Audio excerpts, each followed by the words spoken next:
Assalamualaikum warahmatullahi wabarakatuh. Madayaw, umayong adlaw kaninyong tanan. Magandang araw sa inyong lahat. Noong taong 2021, mahigit 11,000 na Pilipino ang nasawi dahil sa aksidente sa kalsada.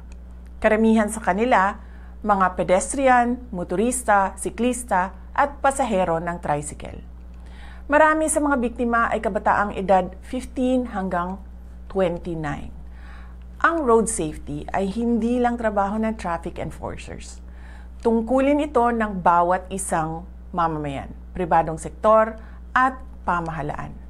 Mga kababayan, sumunod tayo sa batas trapiko. Gamitin ang tamang tawiran. Iwasan ang paggamit ng cellphone habang nagmamaneho o naglalakad. At i-report agad ang mga panganib sa daan. Simpleng disiplina, malaking ambag sa kaligtasan. Sa pribadong sektor, siguraduhing may sapat na training ang mga drivers. Panatilihing maayos ang mga sasakyan. At seryosohin ang mga pulisiya para sa kaligtasan. Hindi lang ang inyong empleyado ang napoprotektahan, pati ang bawat taong nasa kalsada. Tungkulin naman ng gobyerno na panatilihing ligtas ang mga infrastruktura.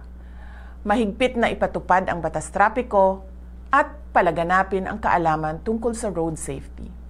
Ngayong Land Transportation Safety Month, magtulungan tayo para sa mas ligtas, mas maayos na biyahe para sa lahat. Ang lahat ng ginagawa natin ay para sa Diyos, sa bayan at sa bawat pamilyang Pilipino. Syukran.